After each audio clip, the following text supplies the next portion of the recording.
سورہ قمر مطلب چاند۔ شروع کرتا ہوں اللہ تعالیٰ کے نام سے جو بڑا مہربان نہایت رحم والا ہے۔ قیامت قریب آ گئی اور چاند پھٹ گیا۔ یہ اگر کوئی معجزہ دیکھتے ہیں تو منہ پھیر لیتے ہیں اور کہہ دیتے ہیں کہ یہ پہلے سے چلا آتا ہوا جادو ہے۔ انہوں نے جھٹلایا، اپنی خواہشوں کی پیروی کی اور ہر کام ٹھہرے ہوئے وقت پر مقرر ہے۔ یقیناً ان کے پاس وہ خبریں آ چکی ہیں جن میں ڈانٹ ٹپٹ کی نصیحت ہے اور کامل عقل کی بات ہے، لیکن ان ڈراؤنی باتوں نے بھی کچھ فائدہ نہ دیا۔ پس اے نبی، تم ان سے اعراض کرو۔ جس دن ایک پکارنے والا ناگوار چیز کی طرف پکارے گا، یہ جھکی آنکھوں قبروں سے اس طرح نکل کھڑے ہوں گے کہ گویا وہ پھیلا ہوا ٹڈی دل ہے۔ پکارنے والے کی طرف دوڑتے ہوں گے اور کافر کہیں گے یہ دن تو بہت سخت ہے۔ ان سے پہلے قوم نوح نے بھی ہمارے بندے کو جھٹلایا تھا اور دیوانہ بتلا کر جھڑک دیا تھا۔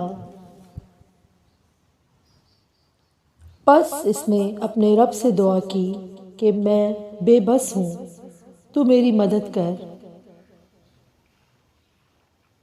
پس ہم نے آسمان کے دروازوں کو زور کی محنت سے کھول دیا اور زمین سے چشموں کو جاری کر دیا۔ پس اس کام کے لیے جو مقدر کیا گیا تھا دونوں پانی جمع ہو گئے، اور ہم نے اسے تختوں اور کیلوں والی کشتی پر سوار کر دیا جو ہماری آنکھوں کے سامنے چل رہی تھی، بدلہ اس کی طرف سے جس کا کفر کیا گیا تھا۔ اور بے شک ہم نے اس واقعے کو نشانی بنا کر باقی رکھا۔ پس کوئی ہے نصیحت حاصل کرنے والا؟ بتاؤ میرا عذاب اور میری ڈرانے والی باتیں کیسی رہیں۔ اور بے شک ہم نے قرآن کو سمجھنے کے لیے آسان کر دیا۔ کوئی نصیحت حاصل کرنے والا ہے؟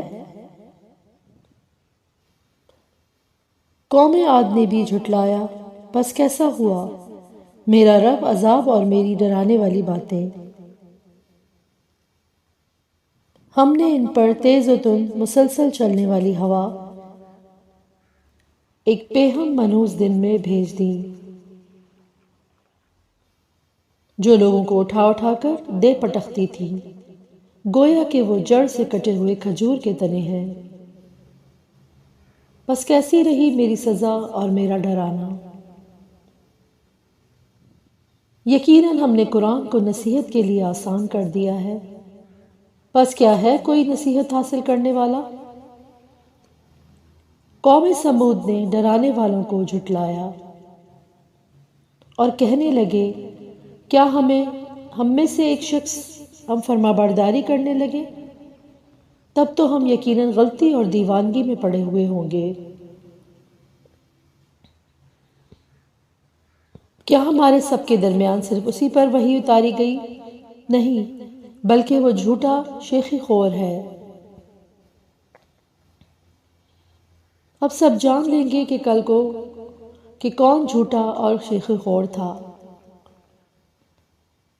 بے شک ہم ان کی آزمائش کے لیے اونٹنی بھیجیں گے، پس اے صالح تو ان کا منتظر رہ اور صبر کر۔ ہاں انہیں خبردار کر دے کہ پانی ان میں تقسیم شدہ ہے، ہر ایک اپنی باری پر حاضر ہوگا۔ انہوں نے اپنے ساتھی کو آواز دی جس نے اونٹنی پر وار کیا اور اس کی کوچیں کاٹ دیں۔ پس کیوں کر ہوا میرا عذاب اور میرا ڈرانا؟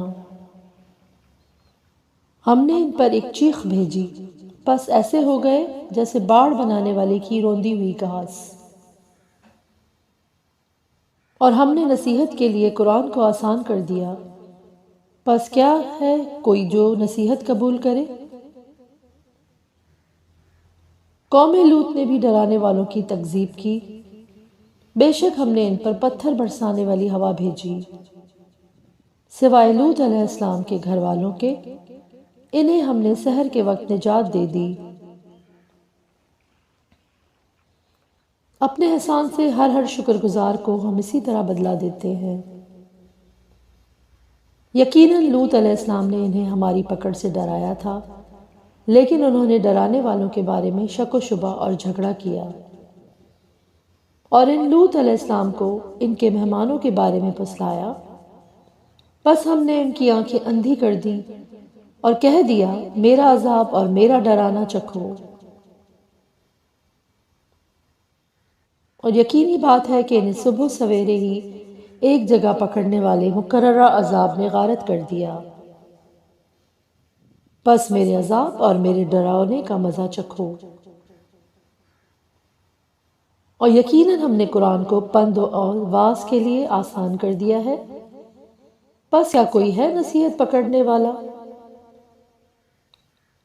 اور فرعونیوں کے پاس بھی ڈرانے والے آئے، انہوں نے ہماری تمام نشانیاں جھٹلائیں، بس ہم نے انہیں بڑے عذاب غالب قوی پکڑنے والے کی طرح پکڑ لیا۔ اے قریشیوں، کیا تمہارے کافر ان کافروں سے کچھ بہتر ہیں، یا تمہارے لیے اگلی کتابوں میں چھٹکارا لکھا ہوا ہے، یا یہ کہتے ہیں کہ ہم غلبہ پانے والی جماعت ہے؟ ان قریب یہ جماعت شکست دی جائے گی اور پیٹ دے کر بھاگے گی،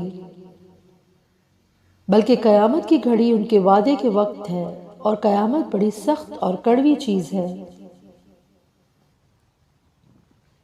بے شک گنہگار گمراہی میں اور عذاب میں ہیں، جس دن وہ اپنے منہ کے بل آگے میں گھسیٹے جائیں گے، اور ان سے کہا جائے گا دوزخ کی آگ لگنے کے مزے چکھو۔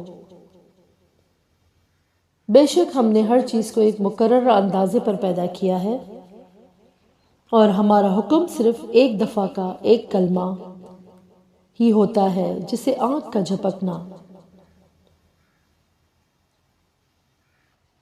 اور ہم نے تم جیسے بہتروں کو ہلاک کر دیا ہے، بس کوئی ہے نصیحت لینے والا؟ جو کچھ انہوں نے اعمال کیے ہیں سب نام و اعمال میں لکھے ہوئے ہیں، اسی طرح ہر چھوٹی بڑی بات بھی لکھی ہوئی ہے۔ یقیناً ہمارا ڈر رکھنے والے جنتوں اور نہروں میں ہوں گے، راستی اور عزت کی بیٹھک میں قدرت والے بادشاہ کے پاس۔ سبحان اللہ۔